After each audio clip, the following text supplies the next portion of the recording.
للغات العربية اضغط 1. For English press 2. Si español habla 3. For Deutsch pressen 4.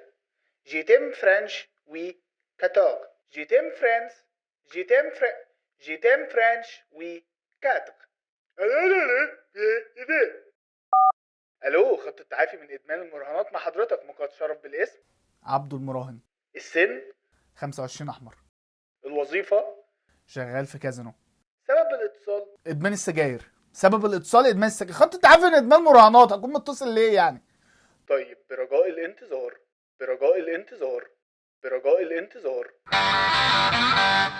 كل زمان ليه الحيل واساليب النصب بتاعته. يعني انت مثلا لو كنت رحت لحد من 100 سنه وقفته في محطه القطر قلت له لو سمحت انا مش فلوس اروح، ممكن تعريفه او سحتوت، ما عنديش ادنى فكره زمان كان بيتعاملوا ازاي يعني. بس اللي اعرفه ان الجنيه ده كان رقم، يعني الجنيه ده كان رقم، كان مبلغ بيقبضه راجل غني فشخ بيقبض جنيه. يعني تخيل كده تبقى داخل على ولادك في اول الشهر، بابا جه يا ولاد، سيدنا جه يا ولاد. تخيل تبقى داخل على ولادك وانت لسه قابض الجنيه، فالعيال بقى يجروا عليك بقى وبيقولوا بقى العيال بقى قدام بقى قوي بقى الابيض والاسود كده، بيلبسوهم قميص نص كم وحمالات، عارف انت اللبس القديم فشخ ده، بابا جه يا ولاد، فانت تخش عليهم معاك لبنتين او حاجه. مش فاهم ازاي الراجل الغني كان بيقبض جنيه، ده انا بقبض اكتر. افتكر يعني ان انا قريت في كتاب قبل كده، وبصراحه مش انا اللي قريت يعني، والدحيح قراه وانا اتفرجت عليه يعني، بس هو اكيد راجل امين يعني، كان سايب المصادر بتاعته في الكومنتات. انا كمان ممكن اسيب المصدر بتاعي اللي هو فيديو الدحيح في الكومنتات برضه، عايز تبقى حاجه بتضحك شويه يعني. المهم اللي انا قريت في كتاب ان في واحد حاول يبيع برج ايفل لاغنياء في فرنسا. شايف الفجور واصل لفين؟ حد حاول يبيع برج ايفل. انا مستحيل اعمل يعني، انا كتوفيق مستحيل اعمل حاجه زي كده عشان ما اعرفش كلام فرنساوي. واوحش حاجه في النصب انك لو كسرت الثقه بينك وبين حد، يعني لو حد خلاص عرف ان انت نصاب، خلاص كده الثقه بينك وبينه خلاص كده اتكسرت ومستحيل ترجع تاني. عامله بالظبط كده زي لو كسرت قلب بنت، لو خنت بنت وكسرت قلبها مستحيل البنت تقدر تثق فيك تاني. مع اني مش عارف ازاي حد يجي له قلب يعمل كده في النسوان الجميله. النصب والاحتيال صفه من صفات البشر من قديم الازل دي يعني من زمان قوي يعني. ايام رجال الكهف كنت تلاقي مثلا راجل كهف قاعد مع راجل كهف تاني في كافيه في مكرم عبيد او حاجه، والراجل الكهف بيحاول يقنع الراجل الكهف التاني بحاجه اسمها كيو نت، وتلاقي بقى الراجل اللي بيحاول يقنع ده راكن غزالته لاخر موديل بره، ماسك بقى علب سجاير كتير، معاه اجنده معمول عليها بجلد نمر او حاجه، وبيقنعه بيقول له انت محتاج بس تجيب 2 تحتيك، والاتنين تحتيك يجيبوا 2 تحتيهم. هم اساسا كل الناس اللي في العالم ساعتها 6. من وانت من زمان كده بيبقى في عيل بيبقى معاك في المدرسه، انت عارف الواد ده لما يكبر هيسرق بنك او حاجه، عيل كده بيبقى شكله معفن كده، جايب تيشيرت متوسخ وبنطلون مقطوع والشراب بتاعه لابسه على دماغه، وقبل ما حي العالم بيعمل كده، ما حدش يتحرك من مكانه. بلاد. واشهر نوع من انواع النصب هي المراهنات دي يا جماعه نصب 100%. انا مش فاهم ازاي حد ممكن يخش في انت غبي يا اسطى، انت بجد بتراهن. وعشان كده انا عملت لكم اعلان الابلكيشن جديد اسمه 2 اكس. واوسخ حاجه في المراهنات ان المراهنات دي مش حاجه اكيده 100%، يعني هي المراهنات مستحيل تبقى عارف سواء انت هتكسب او هتخسر. يعني لو انت رحت المراهن لحد بيراهن، حد بيجامبل، حد بيراهن او حد بيجامبل، قلت له انت ممكن تحط فلوسك في حاجه و100% هتكسبها، يقول لك مش عايز، انا عايز اراهن. في المتعه لما بقى اكسب كده في المتعه في الموضوع. وانا بعمل الريسيرش بتاعي في موضوع المراهنات ده، اكتشفت ان في مدينه جنب المهندسين اسمها البراجيل دي بتضحك فشخ بجد. اسم البراجيل ده بيضحك فشخ، تلاقيهم بيلعبوا هاند مثلا بس هم حافيين، وتلاقي هناك لعيبه بقى عاملين زي رونالدو الظاهر او روبرتو كوف او ريكاردو شخه، وفي عيل اسمه رونالدينو عادي. وتلاقي بقى جنب البراجيل دي في الارجنتين. واكتر نوع من المراهنات مشهور هو القمار. واكتشفت ان القمار ده لعبه حد عربي هو اللي اخترعها. ترجم القمار كده بالانجليزي هتلاقيها قمار. ترجم القمار دي بالعربي تاني هتبقى عمر. طب والناس وهم بيلعبوا القمار بيكونوا بيشربوا ايه؟ مظبوط بيشربوا بيره، بيشربوا خمر عامه. طيب والخمره دي في منها انواع ايه؟ نبيذ. طيب واشهر نوع من انواع النبيذ هي ماركه ايه؟ بالظبط، عمر الخيام هو مكتشف اساسا القمار، وهو عمل لعبه القمار عشان يسوق للخمره بتاعته. وكل ده وانا لسه مش عايز اخش في موضوع الحشاشين. والناس بتراهن على حاجات غريبه فشخ. يعني في ناس بتراهن على سباق حصنه. انا حاسس ان احنا بنحط ضغط على الحصان بدون اي داعي. وسمعت كمان ان لما حصان رجله بتتكسر بيموتوه. ده الامبريشن بتاع الحصان مكتئب رجله اتكسر. في سباق ديوك، الناس بتحط فلوس على الديوك بيسابقوا بعض. اعتقد عشان حافظ.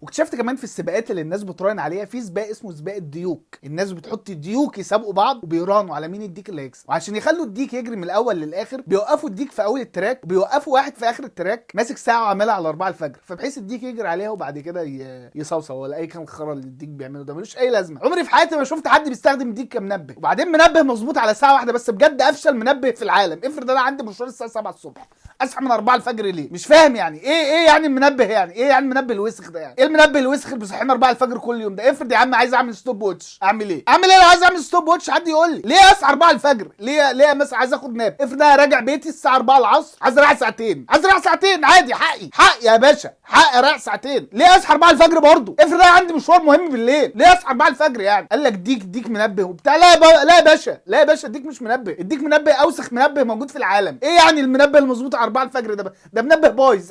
انا توفيق الحديد لو عندي منبه ما بيصحانيش غير 4 الفجر ربنا هرميه، والله العظيم هرميه، او اعمله غدا بقى، اعمله على غدا براحتي بقى. ده الامبريشن بتاع الديك دخل على مراته لقاها بتخونه.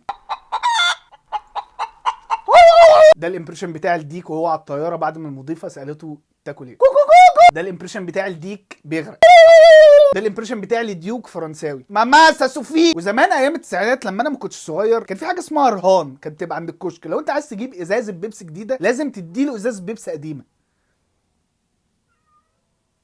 يا بنت الكلب ما تخشي عايز تخشي. زمان ايام التسعينات لما انا ما كنتش صغير او حاجه كان في حاجه اسمها رهان، كانت تبقى عند اصحاب الاكشاك. كان عشان تشتري ازازه بيبسي جديده كان لازم تديله الازازه القديمه تقريبا عشان الراجل ما يديلكش اكتر من واحده بس تبقى تخين او حاجه. اللي هو لو جيت تشتري ازازه بيبسي وانت ما اديتلوش ازازه قديمه يقول لك ايه يا عجل ازازتين كتير او حاجه. اكتشفت ان في مكان معمول خصيصا للمراهنات اسمه كازينو، ومش عارف يعني حاسس ان انتوا عاملين مكان مكبرين الموضوع قوي عشان ادمان. يعني عمري ما شفت مكان مثلا معمول خصيصا عشان الناس تخش تشرب سجاير بس.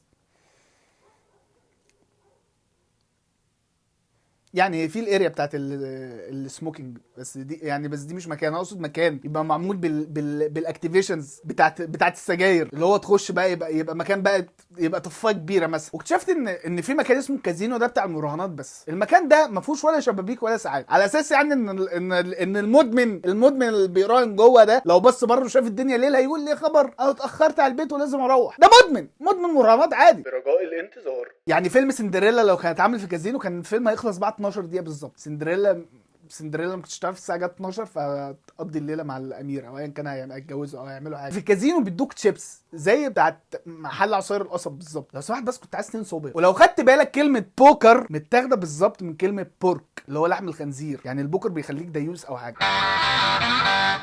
ودايما اللي بيراهن بيبقى عنده متعه معينه كده في ان هو ممكن يخسر كل فلوسه. يعني لو انت وقفت واحد بيراهن في الشارع وقلت له خد الفلوس دي ببلاش يا ابن عمي يقول لك لا مش عايز، سوري مش هقدر اخدها ببلاش كده، هاخدها كده من غير ما اخسر اي حاجه، اسف. لو اديت له فلوس بقى وقلت له اراهنك انك تاخدها هيقول ساعتها هات بقى. وعمري في حياتي ما شفت ست مدمنه قمار وبتراهن والحاجات دي اسمها بنت.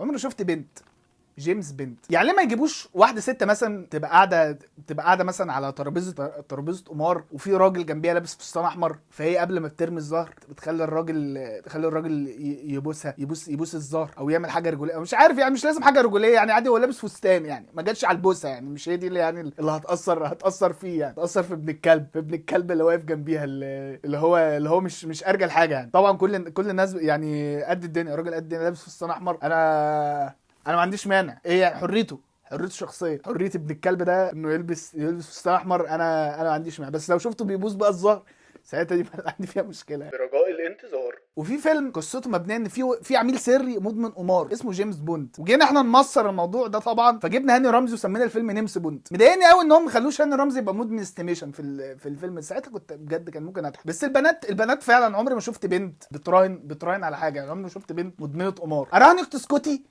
يا حيوانه. وفي فيلم اسمه الرهينه مشتق برضو من فكره المراهنات ده، بصراحه مش مشتق بس يعني جت يعني انا عايز اتكلم عن فيلم الرهينه. فيلم الرهينه ده فيلم زباله قوي بجد. فيلم الرهينه ده من اوسخ الحاجات اللي انا شفتها في حياتي. فيلم هو تقريبا المفروض هم كانوا عايزين يدوا درس، يدوا عظه، بس هي قلشت منهم فشخ. فيلم غريب فشخ ونور طالع فيه الشرير. حد يطلع نور الشريره، نور طلعين نور الشريره، نور. وبعدين اكتر حاجه مضايقاني في الفيلم ده مليان راكور. الراكور ده اللي ما اعرفش اغنيه لمروان بابلو. كان في حد من صحابي بس انا فعلا مش فاكر مين قال لي اللي بيجي سهل بيروح سهل. سبحان الله، الواد ده بعديها ب3 ايام عرف بنت يوم الاربع صاحبها السبت، فركش معاه الاثنين، ولا كانه بيتمرن في الوفاء والامل. بس اللي بيجي سهل بيروح سهل. فانا بقيت احب الصعب. لما بقى انزل حجز كوره مع اصحابي بقول له العب صعب. مدمنين المراهنات بيبقوا مسؤولين فشخ في دماغهم، فبيبتدوا يروحوا حاجه اسمها جروب ثيرابي. جروب ثيرابي دي بيروحوا يقعدوا يتكلموا مع بعض. بيروحوا في الجروب ثيرابي يروحوا يتكلموا مع بعض، وكل واحد يقول هو بيعمل ايه، وكل واحد يقول هو اسمه ايه، وادمن الرهانات ازاي، ومبطله بقاله قد ايه، والناس تقول له برافو وبتاع مش عارف ايه،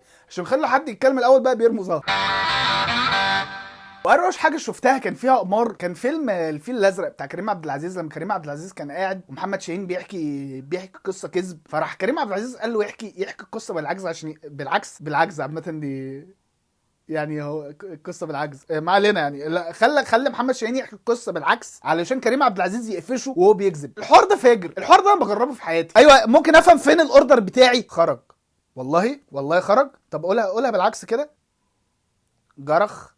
برجاء الانتظار. في اغنيه بتتكلم عن المراهنات اسمها العبد والشيطان. بنشوف فيها الشيطان، او ما اعتقدش بنشوف في الاغنيه دي حاجه عامله زي بنسمع فيلم كده، اللي هو اللي بيجي لك يقول لك انا رايح اسمع فيلم. هو كده عارف ان انت عارف ان هو بيشوف. فهو في العادي بيتفرج على الفيلم وهو عامل ميوت، فهو بيقول لك لا انا المره دي هسمعه بقى. المهم يعني ان اغنيه العبد والشيطان دي اغنيه بنشوف فيها الشيطان بيكلم العبد، بيقول له بقيت تلعب بوكر وبتشرب جوني ووكر. انا مش عارف، حاسس الشيطان مش هيتكلم كده. يعني انا في تخيلي الشيطان مثلا هيبقى صوته تخين وبيتكلم بالراحه وبيضحك بعد اي حاجه يقولها. ده الامبريشن بتاع الشيطان وهو في حفله ستاند اب كوميدي استوديو الاثنين. ده الامبريشن بتاع الشيطان وهو في حفله ستاند اب كوميدي لتوفيق الحديد. هو ازاي بيقول كده؟ طبعا عشان كل مدمنين المراهنات عبط وناس زباله، فانا قررت اعمل عليهم 10 نكت. فدول 10 نكت على مدمنين المراهنات. مدمن المراهنات بيسمع 50 سنت. مدمن المراهنات بيحط ملح على الاكل كده.